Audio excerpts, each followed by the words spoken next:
সাহেবকে বলবো, তোমার দুটি সংগ্রাম, তোমার দুটি সংগ্রাম, তোমার জনবল বেশি, তোমার রাষ্ট্র বড়, তোমার রক্ত বেশি, তোমার রাষ্ট্র বেশি, তোমার সৈন্য বেশি।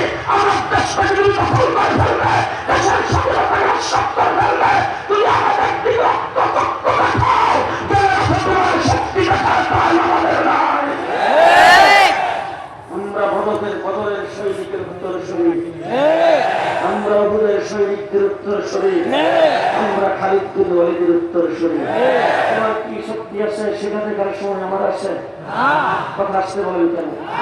সেটা দেখার সময় আমাদের আছে, সেটা দেখার সময় আমাদের নাই। তার কারণ হলো আমরা মুসলমান, মুসলমান। দেশ স্বাধীন হয়েছে বিজাতি তত্ত্বের ভিত্তিতে। ইংরেজ এই দেশ থেকে চলে গেছেন। একটা নাম হল হিন্দুস্তান আর একটা পাকিস্তান, একটা হিন্দুস্তান আরেকটা পাকিস্তান। এবার শেষ কথা আপনাদের সঙ্গে বলতে চাই, আমরা কোন ভাষায় কথা বলি? বাংলা। আমরা জাতি কি? বাঙালি। এবার কলকাতার মানুষ কোন ভাষায় কথা বলে? বাংলা। তারা জাতি কি? বাঙালি। এখন আপনারা বাকি ওয়াজটা করবেন, আমার ওয়াজ শেষ। আপনাদের কাছ থেকে বাকি ওয়াজটা শুনতে চাই। কলকাতা হলো হিন্দুস্তানের অংশ, আমরা হলাম পাকিস্তানের অংশ।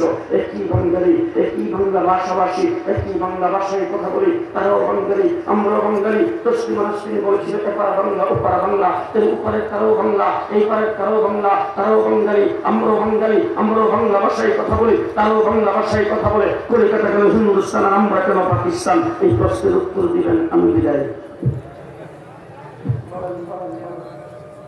আমরা কেন পাকিস্তান ব্যবস্থা করলাম আর তারা কেন হিন্দুস্তানের ব্যবস্থা করলাম? আজকে যারা বাংলাদেশের মুক্তিযুদ্ধের পক্ষ শক্তি বলে দাবি করেন, তাদেরকে পরিষ্কার ভাষায় বলতে চাই, আমরা পাকিস্তানের অংশ হয়েছিলাম মুসলমান হওয়ার কারণে।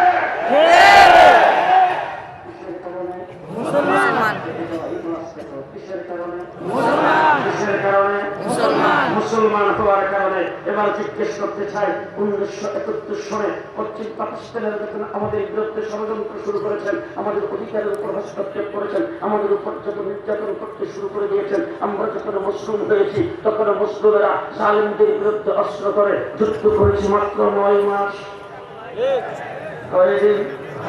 কয়দিন?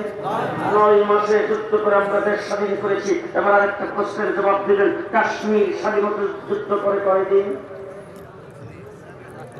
72 বছর।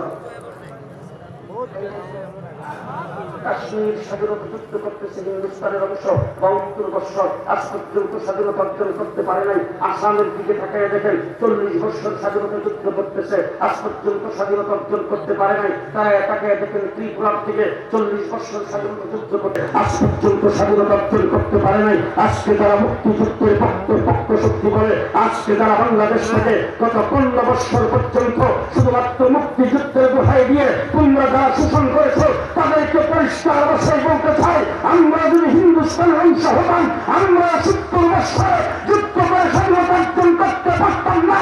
71 মাসে স্বাধীনতা লাভ করেছে মুসলিম হওয়ার কারণে। আমাদের স্বাধীনতার মূলে কি? আরো আসছে, আমাদের স্বাধীনতার মূলে কি? আমাদের স্বাধীনতার মূলে কি? ইসলাম।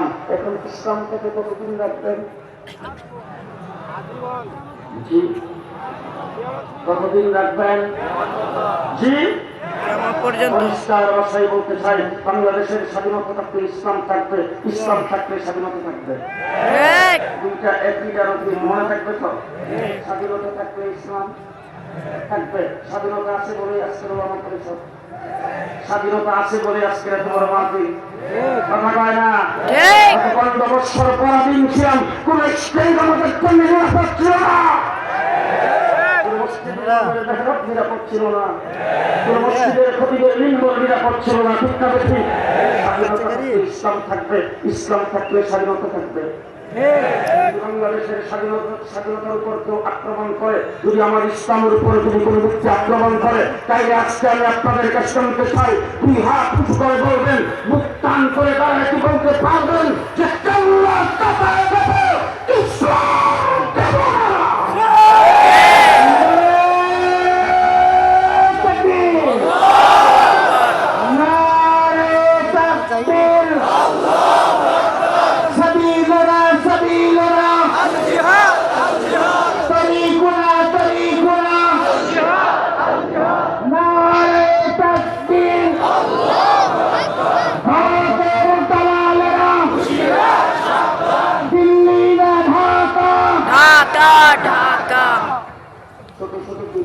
বলতে চাই।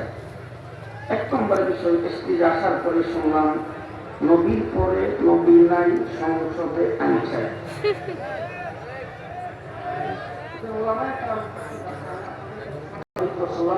আল্লাহ পাক সৃষ্টি করেছেন শেষ নবী হিসেবে।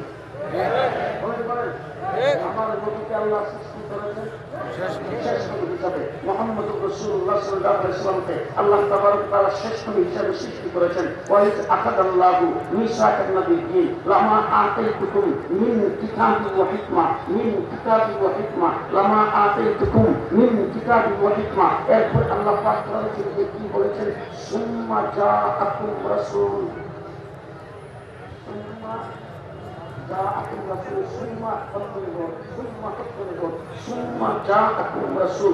তোমাদের সকলকে হিকমত দেওয়া হবে, কিতাব দেওয়া হবে, দুনিয়াতে নবুয়ত দিয়ে প্রেরণ করা হবে, তোমাদের নবুয়তি চলবে। তারপরে সকলের পরে আবার নবীকে সৃষ্টি করেছেন কি জন্য? শেষ নবী হিসাবে। কি জন্য? শেষ নবী হিসাবে। রাসূল সাল্লাল্লাহু আলাইহি ওয়াসাল্লাম শেষ নবী হিসাবে পৃথিবীতে আগমন করেছেন। এখন কি সংসদে বিল পাস করে রাসূলকে শেষ নবী হিসাবে প্রমাণ করা লাগবে?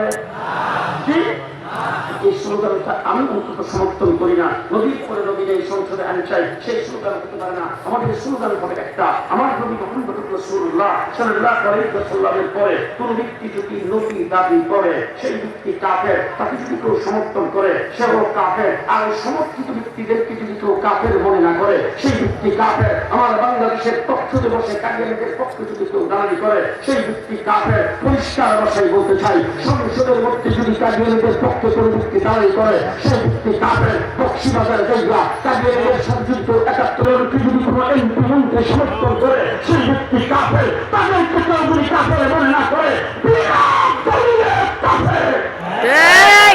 ঠিক কিনা বলেন? ঠিক কিনা বলেন? ঠিক। আবার বাংলাদেশে হিন্দু মুসলিম খ্রিস্টান আছে না? আছে না নাই? আমাদের দেশে কি হিন্দুরা কি কোনোদিন মেম্বার হয়েছে? চেয়ারম্যান, এমপি, মন্ত্রী? কথা বলেন। আমার বাংলাদেশের প্রধান বিচারপতি হিন্দু হয়েছে কিনা? আপনারা কি বাধা দিচ্ছেন? তার বিরুদ্ধে মিছিল করছেন? কথা বলে না। মিছিল করছেন।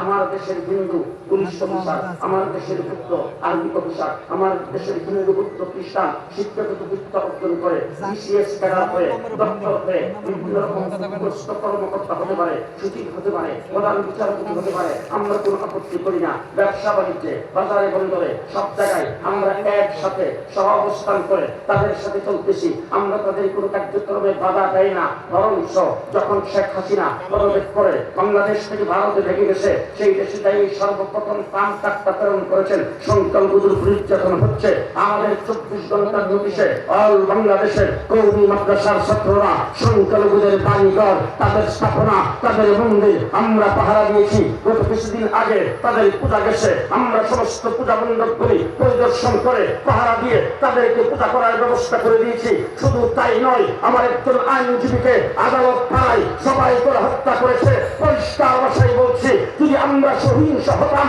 যদি আমরা সাম্প্রদায়িক সম্প্রীতি আমাদের ভিতরে না থাকতো, ১ ঘন্টার ভিতরে বাংলাদেশের সমস্ত হিন্দু বিদায় হয়ে যেত।